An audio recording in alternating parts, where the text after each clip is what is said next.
And hi, everyone. Welcome to eLearnChat, where talk is knowledge. And this is the second one we're doing today. So I was going, what show am I on? It's eLearnChat. Anyway, we're joined today by two people who know each other pretty well, which I didn't know. But I should know because Lesley and Lisa know everybody. And so this is fun. Well, today we've got with us Lisa Goldstein, who's in the center position of power. So you know who's in charge today. And next to her is the real power from the UK, who's Scottish, actually. And that is... Scotland's in the UK. Scotland is in the UK. I know. Oh, no. Yeah, it is in the UK. You're right, United Kingdom. She's Scottish in England. How's that? Lesley Price. Yes. So, well, hey, nice having both of you on. Let's run the intro and let's get into this. Here we go.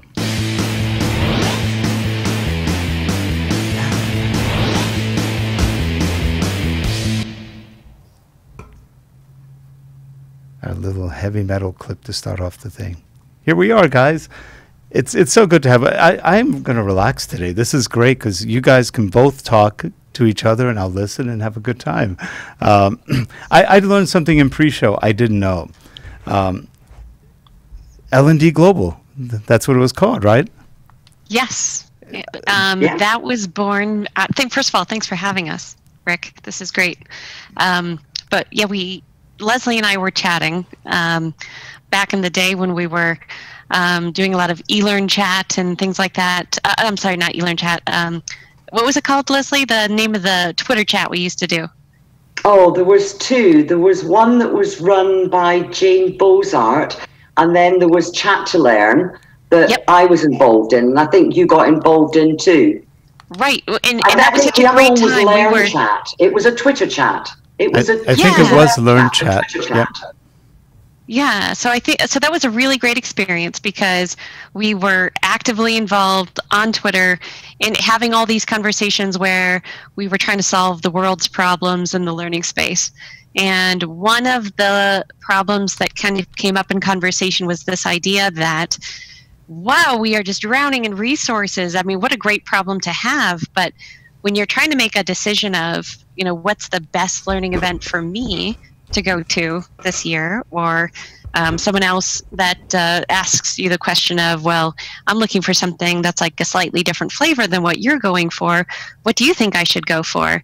What are the options and when are they and what time of year? I need a plan for my budget and whatnot. And there really wasn't a calendar of all the different collected events, and none of the businesses out there, of course, wanted to do that because they didn't want to advertise all of their competition in the space. So there really wasn't anyone willing to do the work, or just no one had done it. And Lesley and I said, well, my goodness, if no one else will do it, let's do it together. And it wasn't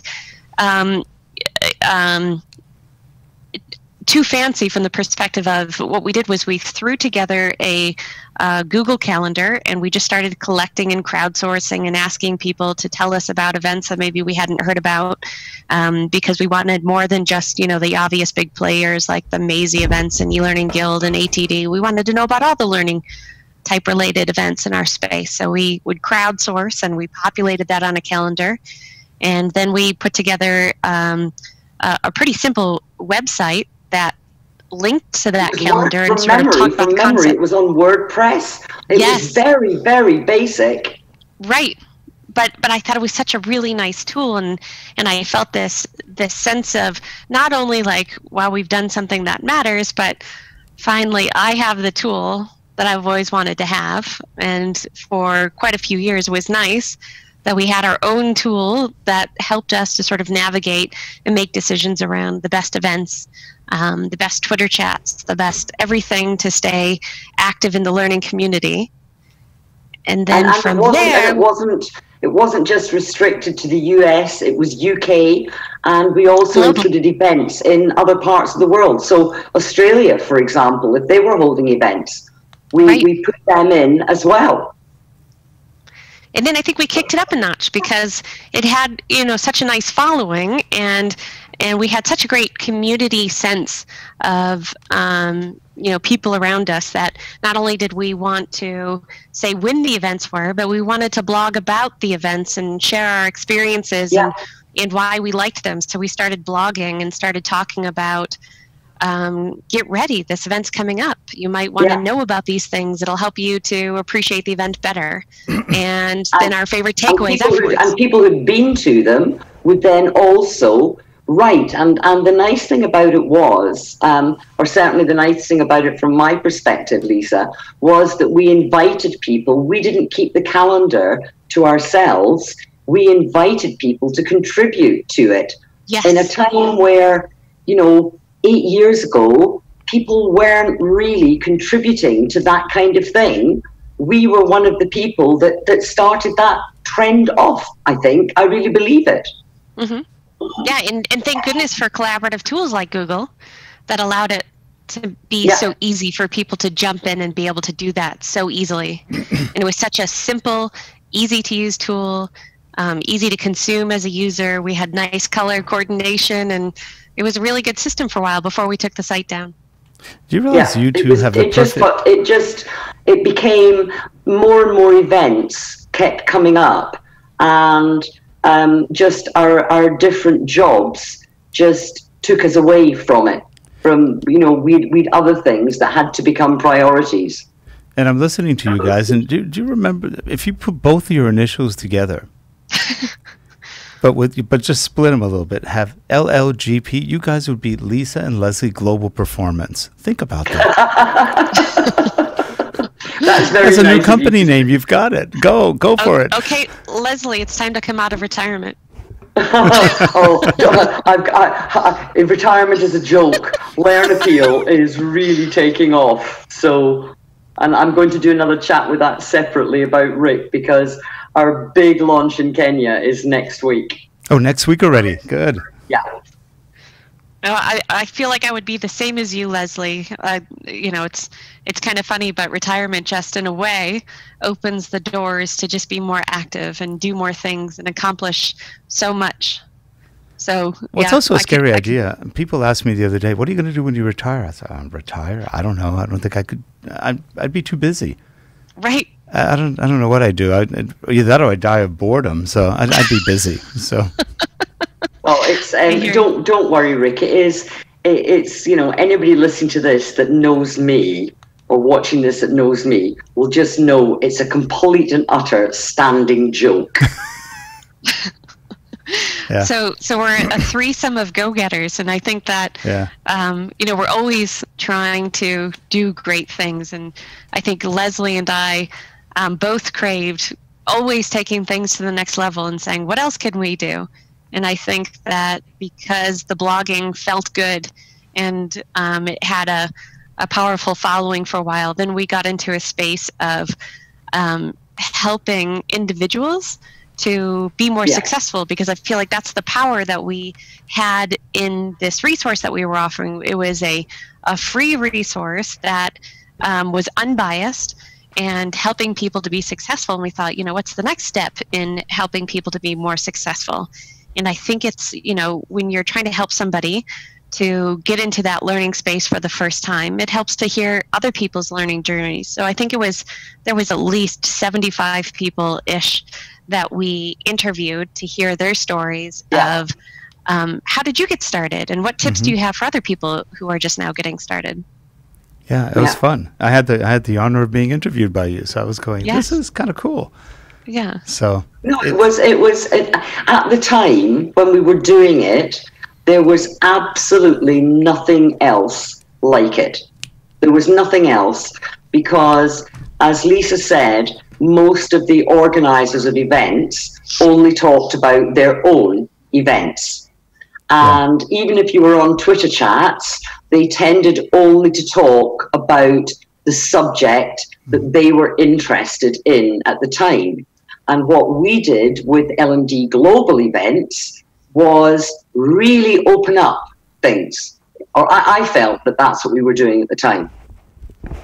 So what made you guys stop it? Was you just, I know you guys are both busy. Is that what caused that to just kind of fade away for a bit? Or do you still have it open? Yeah. Do you still have it open? No, we ended up shutting it down for a while. We tried to get clever and get other people to own it. But I think that the people who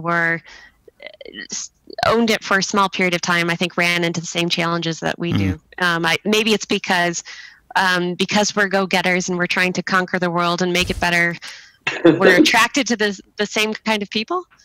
And so everybody's running into the same challenge, that everybody's busy. We're all trying to do super exciting things that require a lot of us, and therefore never found a really good maintenance person who was just willing to keep it alive. And that's really what it needed. And certainly Lisa's career started taking off, and it's lovely to see how far she's progressed. And I went the opposite direction in that I decided to take early retirement and devote my time to the charity. So it literally was. And we really did, I think Lisa will agree, we really did think long and hard about whether we should continue, whether we had the time to continue, or whether we should just say, no, we haven't anymore. We haven't the time and energy to give to it that it probably deserves. And I still think, I really believe there is a need for it. So if anybody out there is listening, there is an opportunity. Yes. We'll give you all the tips on how to get started too. We'll give you all our old files. So yeah, it's been an exciting time. So are you enjoying retirement, Lesley? Oh, this is your show, Lisa, not mine. I want to know from you, what have you been up to? Okay, yeah. I noticed in your title, you've got innovation in it. Amazing. Oh my gosh, I love it. Yes. So yeah, I'll have to talk about that. But first, I'll give you the foundation. So Nielsen's been doing really well. It's a really good, strong company. 40,000 people, and it's a very complex company. People know it best as TV ratings. That's the historical marketing message that that most people know about. But it's really all about everything that people on planet Earth are consuming or thinking about consuming. So in order to do that job well, Nielsen has something in the range of 300 products and services to keep track of how people consume in all the different ways, through supermarket products, TV, radio, the list goes on. I could just, takes a lot to rattle off 300 products and services. So in that process, in order to help employees and clients be successful in knowing everything that they need to know, Nielsen has a pretty strong, good size group of learning professionals that are producing various types of learning. And in my role, I manage a team of instructional designers where we are looking for innovative ways to meet the modern learner. And so we're doing this in lots of different ways, and I'll pause to ring our bell on one specific thing. We realize that as a company who provides this glorious problem of a mountain of resources in order to do one's job well, and because it's more of an environment where learners are now looking to pull their own learning instead of waiting for us to push on them and tell them what it is that they're supposed to be taking, it's like trying to consume the amount of content almost as if you're looking at entertainment inside of Netflix. And when you're inside of a place like Netflix and you're trying to decide, where am I going to spend my time today or in this moment or this week to consume whatever next amount of entertainment, and we're flipping through it, we need a good way to make these decisions quickly. So, of course, one way that Netflix does this is a trailer. In addition to a title and a description and a picture, which is pretty common even for inside of a learning management system. Most learning management systems provide some sort of title, description, maybe even a picture from the e-learning course or something that represents the topic. But I think a trailer is helpful because it allows somebody to quickly decide, if I'm going to dedicate 20 minutes or an hour or whatever that time period is of my life, I need something to help me quickly decide, is this what I think it is? Just like, watching a trailer for your next TV series. Is this what I'm going for? Is this the genre that I typically like? is this going to help me do my job better in the way that I think I need? Is this more about how to program this product, or is this more about how to sell this product? And a trailer not only does that, but it also is functioning for us as a sense of like a micro-learning. So we took one of our micro-learning trailers to the eLearning Guild Learning Solutions Conference earlier this year, and we put it into Demo Fest to show it off. And people really reacted well to this idea that in a minute and a half, I can learn a lot about this topic, and it helps me to make a decision. Do I want to invest an extra 20 to 25 minutes on the full learning program, or was that minute and a half really all I needed and now I can move on?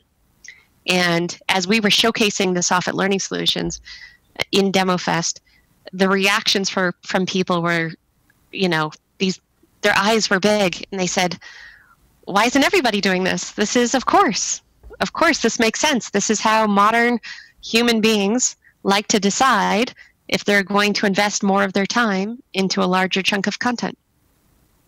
That it makes what you're saying, Lisa, makes complete and utter sense to me.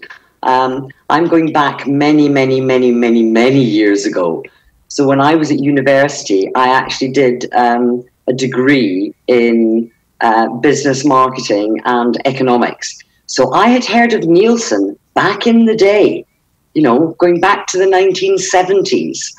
And it was when I was actually lecturing in marketing and business economics, but particularly marketing, that I started using e-learning with my students back in the day when the internet was just being invented.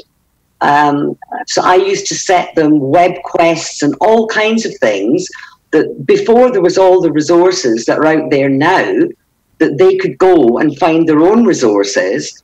But I would hate to think what it would be like if I was lecturing now and telling students, telling learners, oh, go and find, and it wasn't just, undergrads, it was also postgrads. I taught on I lectured on the Chartered Institute of Marketing courses as well. And believe it or not, I was talking about digital marketing back in the 1990s.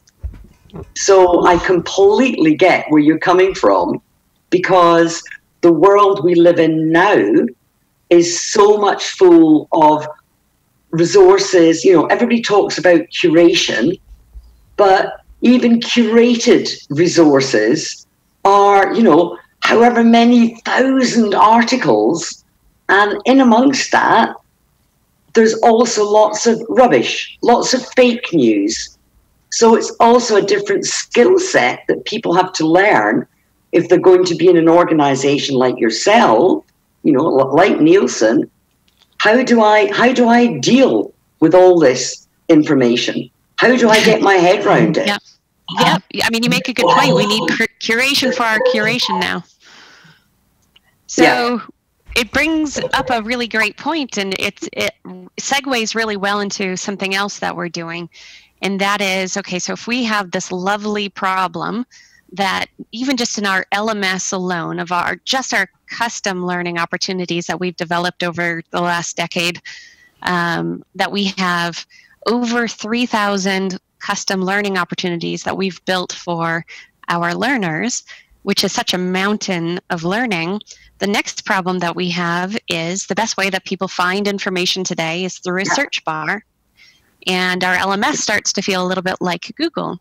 You use a couple of keywords, and especially if you don't use enough keywords, one topic could bring up hundreds of learning opportunities because it's a big topic, which means that it's like a Google search, and you may have, 10 pages worth of results. Who knows how many results deep per page?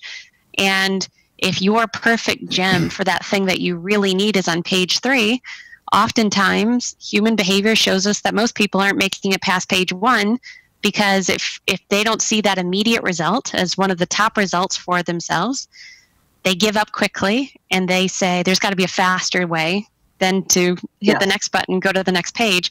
I'm going to go to my coworker. I'm going to turn to somebody like Rick and I'm going to say, Rick, you get me. You know who I am. You know what I'm all about. You know what my job is. And you know what my challenge is that I'm trying to solve, a skill I'm trying to learn. So, hey, you work in the learning department. You know what's out there. What do you think I should take? And you, as being somebody who's going to give me epic internal customer service, is like, yeah, no worries, Lisa, I've got you. But secretly, you're going back to that same search bar and typing in those search results. Just because you don't have it memorized. 3,000 is a lot for even somebody in the learning department to remember everything that's there. That's a lot of titles to have memorized. So that's a challenge. So here's what we think we're going to do about that. We think that we are going to use artificial intelligence to take our search to the next level, because if we want to provide that experience of having a conversation with someone, like what I explained, like how I would go to Rick for information, a chatbot won't forget any of those 3,000 courses.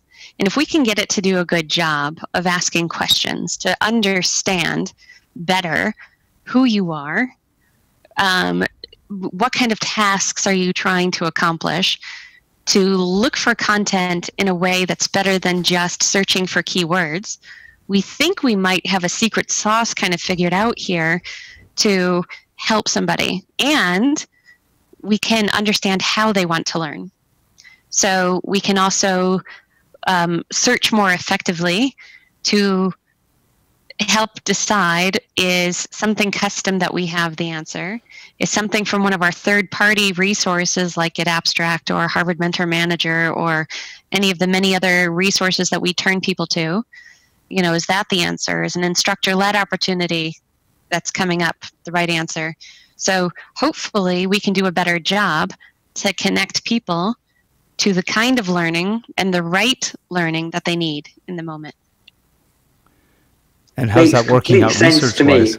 Complete sense to me. Because I just think that there's so much out there. There's so much information out there. I think people are now faced with information overload, and I don't know that they necessarily have the skills to be able to work out what information that is actually relevant, contextually relevant to them at the time. And I know that a lot of people talk about content being king, but I actually think that context is equally, if not more important. Completely agree. What were you saying a moment ago, Rick? Rick, you've got two women that agree on your show. It's pretty good. It's pretty good. We have context and content right here. Which one of you is context? Let's see. We work together. We work together, Lisa and I. No, I was asking Lisa, how is that working out? Have you guys done tests already with the chatbots, and how are the results? So we're in the research phase right now because we want to make sure that we do it the right way. And we're trying to leverage places in the company that is already leveraging AI engines, machine learning, and chatbots, so that we can learn the lessons, hopefully in the easy way, so that we don't have to learn it ourselves the hard way in our own little silo. So we're in the process right now of going around and researching and learning how much work it's going to take to get us to this place. We will start small with a pilot so that we can sort of kick the tires a little bit, and also pick up on the interest of our learners to see if we can spark enough interest to see that it will make sense for us to invest into the extra engineering time that we'll have to put into this to really take it to the epic level that we have dreamed up for it. Now, it's interesting. I was listening to something, I don't know, this is 6 months ago maybe. Elon Musk, the guy who's running SpaceX and Tesla and I don't know what other companies, he said in the future, the thing we have to worry about the most, and this actually surprised me when he said it, is AI. That was his biggest fear. Not AI itself, but who programs the AI. And yeah, it made sense because the chatbots could have whatever you put into it to gear people in a certain direction. Yeah, can I jump on this and pick on AI for a second and share some stories that I've seen? So it does happen. There's been lots of stories in the news. For example, Yelp is one. Have you seen this story yet? No. So Yelp had to get on and apologize and say that this is something that they did not actually program. No human actually programmed this. That somehow their artificial intelligence sort of picked up on this on its own, and exhibited some behaviors of being racist from the perspective of anytime somebody searched for cat food, Chinese food would come up, Chinese restaurants, and anytime somebody would search for dog food, then Korean restaurants would pop up. That's funny. I mean, a person that I would recommend that you read his stuff is somebody in the UK called Donald Clark. I don't know if you've come across Donald. He's I'm probably a bit biased because he's a fellow Scotsman. But Donald is he's very into AI, and he's written quite a lot about it, and he's quite a practical person. So he will be looking at it from a practical side, practical side of things. But it's worthwhile having a look at what he's written. Yeah, there's a woman named Margie Meacham in our industry who I know her too. She'll often talk about brain science and this topic, and she shared a story in one of her sessions that I attended at the TLDC conference. And at that conference in January in Phoenix, she was talking about a story where a chatbot was used in the HR space, and this chatbot, its job was to take care of questions that employees had and guide them towards resources. And they named this chatbot, I cannot remember the name of the chatbot, but we'll say for the fun of it that it was Sarah. So Sarah was appreciated so much by the people that she helped that employees had nominated her for an HR award because no one told them that HR or that Sarah was not a person. So leadership had to come back to them and say, thank you so much for nominating Sarah for this award, but she's not eligible because she's not a human. Well, it's interesting about AI too, because AI is intelligent in as much as how well we program it to be intelligent. They don't really have any intelligence of their own per se. It's how well they connect patterns, words, behaviors, whatever they're taught to look at. I studied AI back when, this is probably the 80s and late 70s, and a lot of it's what you put into it. So there's a little bit of a myth to what computers can really do. They put emotion into it. They don't have that. I mean, you can program a simulation of emotion, but that's as far as you're going to go, and it's going to be as good as your simulation. But it is interesting because they are as great pattern recognition machines, sort of like our brains. Our brains look at everything in patterns and then determine based on that pattern, who are we, what are we looking at?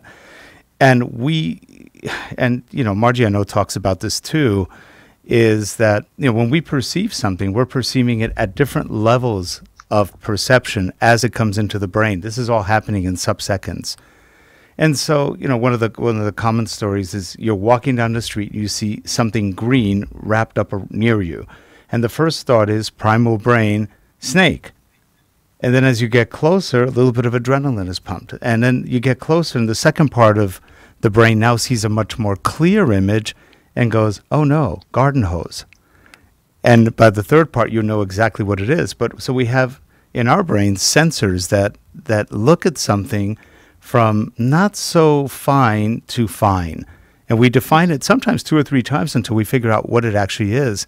And that accounts for when you hold something. Is it a glass? Is it a gear? What are you doing?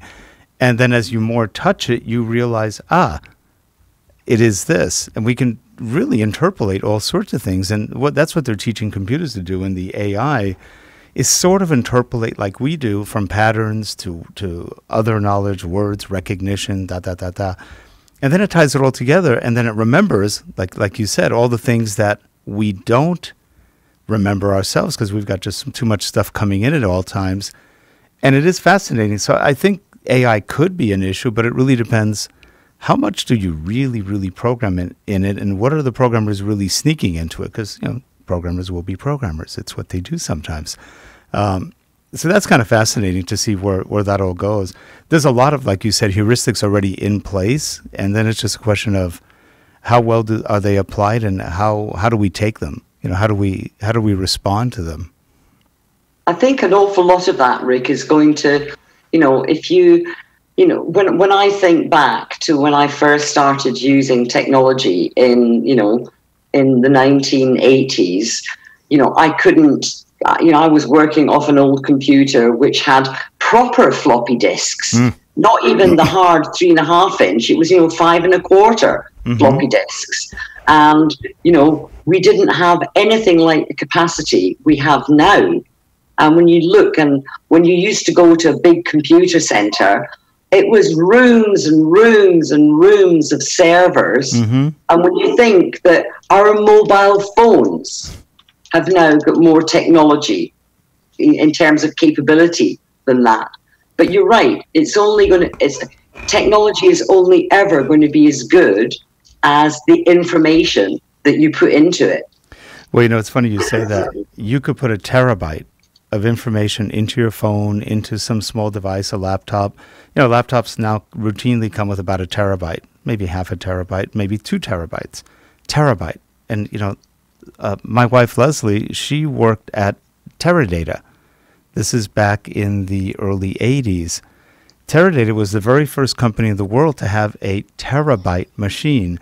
And it took up about a 5,000 or 10,000 square foot office to hold all of those servers to have 1 terabyte. And now you can put it on your thumb. Yeah. And that's less than 30 years. Right. Well, we were talking about Elon Musk earlier. Yeah. And I forget what he calls his little small quartz discs. They're half an inch, an inch. Yes. And they hold 360 terabytes of information. And I forget what he put on it, but he put on these discs like 130 million books and, some of our best music from planet Earth or whatever. And when he sent his Tesla up into space, he included some of these little discs for it's amazing. Intelligent life forms to find.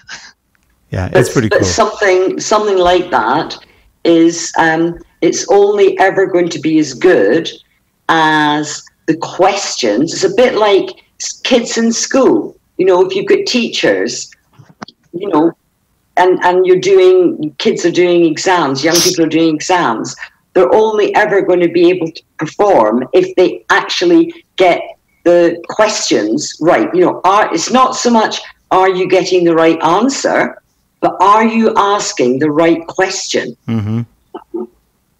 Yeah, and what's funny? That's the other thing about search engines and stuff. You will get very different results with the same question asked 5 different ways. Yeah. Oh, and depending on who's Googling it, right? Because Google has its own artificial intelligence engines built in. So if you Google something and I Google the same thing, our pages will look different. Yeah, it's pretty interesting. So how are you dealing with that then at Nielsen? Wow, that's a challenge. Oh, yeah.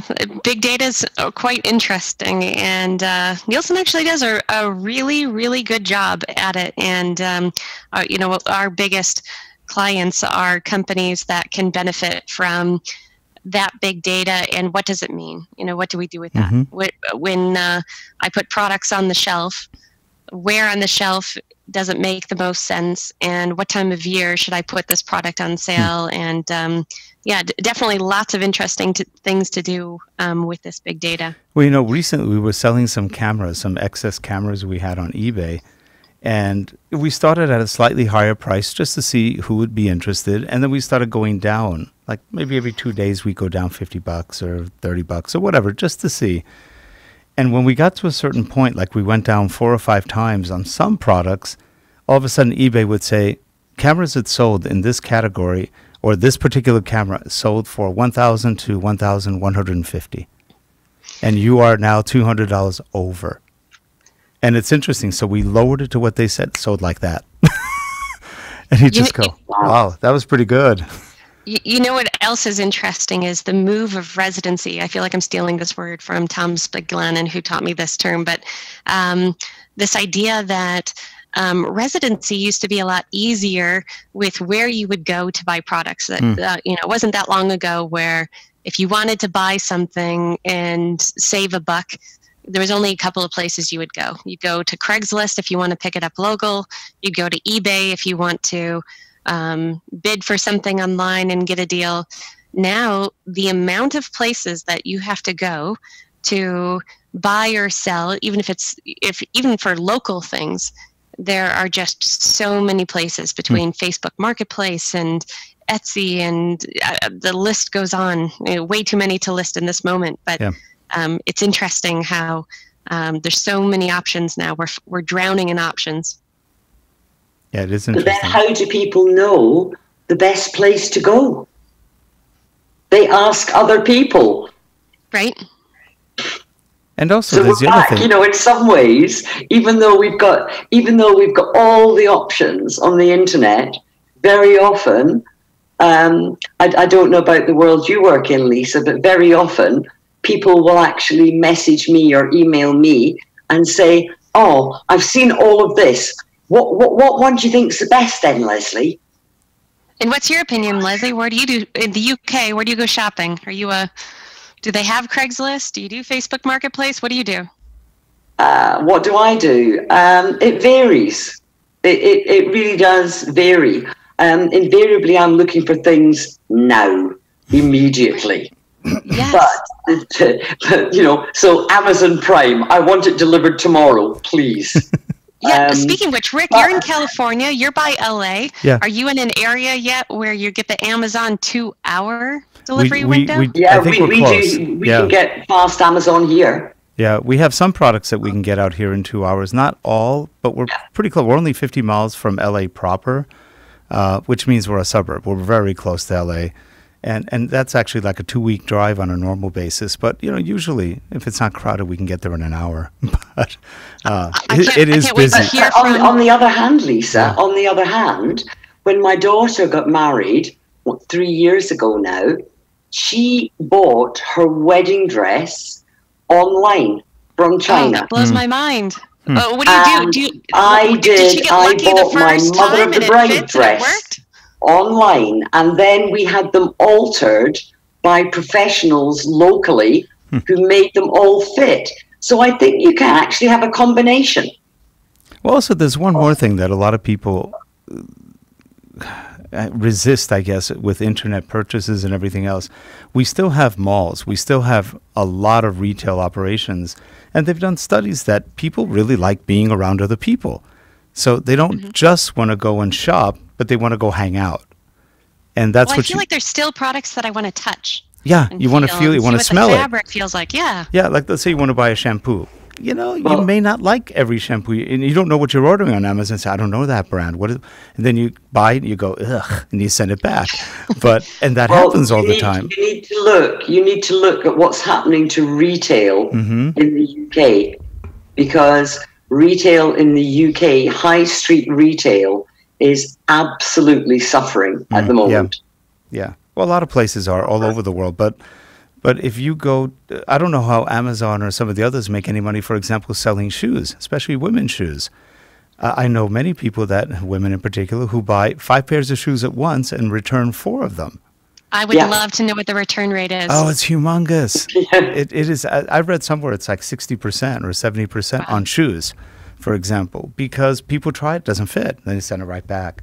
So how do they make money on that? Because they're not charging any much more than if you go retail. I feel like if I was shopping for a wedding dress, I can't imagine how many wedding dresses I would return before I found the right one. So my daughter didn't return any, and neither did I. And I say it's we had them then, all made, fitted locally, and there's most, young women now are spending, certainly in the UK, are spending a huge amount of money on dresses. And I mean, I won't tell you what my daughter spent, but it wasn't a huge amount of money. Mother was holding the purse strings. She's Scottish. So, Rick and Lesley, do you feel like the amount of things that you buy online is way up? And do you surprise yourself with what you buy online compared to what you would normally buy in store? No, I buy a lot online. We do tons with Amazon. For example, we do other online. My wife is the one who returns 4 pairs of shoes, and she's not unkind. I know others who do the same. It's just like, and you know, it's an interesting thing because I'm like Lesley Price. I want Prime. I want it tomorrow. I don't want to wait. It's like, now, if it's something electronic, we can go to Fry's Electronics, which is a big retailer here, and I'll buy stuff there.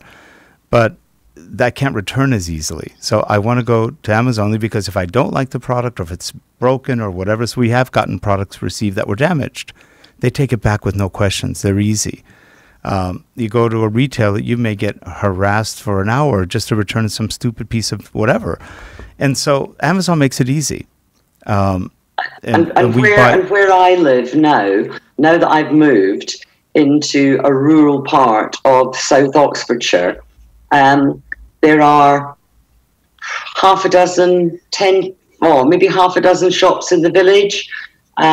I can go to the next town, but it's relatively small.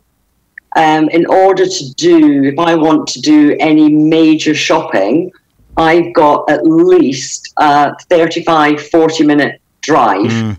And even there, everything is spread out over the town centre. Whereas where I used to live, everything was 5 minutes away.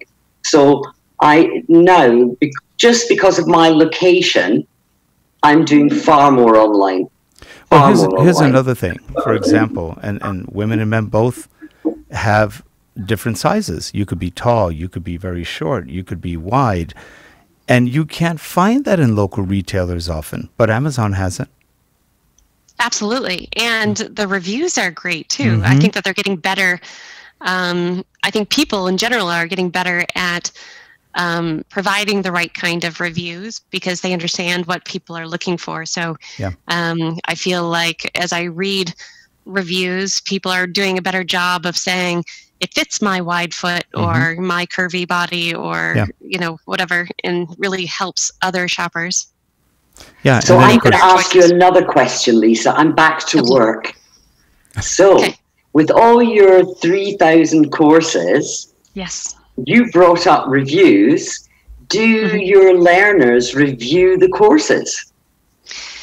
You know, we've been struggling with that a little bit because we're trying to find the right way to do it. But ironically, just this week, we were talking about a way to tackle it is to talk about the different audiences and being able to sort reviews by audience. Because if we have 2 types of employees, let's say we have kind of that example from earlier of somebody who wants to sell a product versus somebody who needs to program or create that product.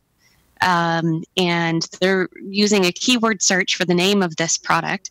If a salesperson goes in and is accidentally selecting a learning product very quickly, because you know it's that human desire to want my search result, the thing that I need, to show up on page 1 and somewhere in the first few results, and I pick that learning opportunity just for that reason. The name sounds good, and I go in and I get frustrated because I'm trying to sell this product and I just need to understand the product features.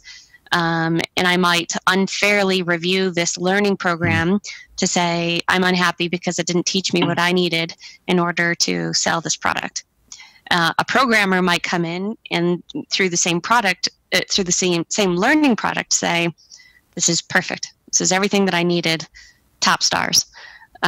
When as somebody who's reading those reviews, I want to make sure that I can relate to that type of reviewer or reviewers and see if I can select people like me who have a job like mine.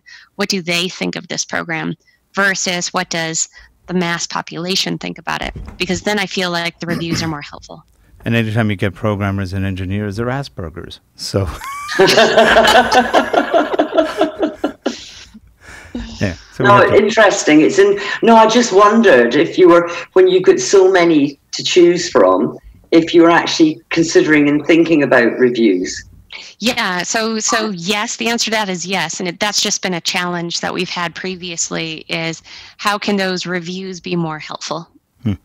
And so that's what we're thinking through. I feel like we've done a pretty good job as a learning organization to do all of the nice modern things, to think about, all of these common trends and ways to help learners. We've done everything from making sure that we're meeting learners no matter on what device they're on. So making sure that learning's not just mobile ready, but it's any screen ready.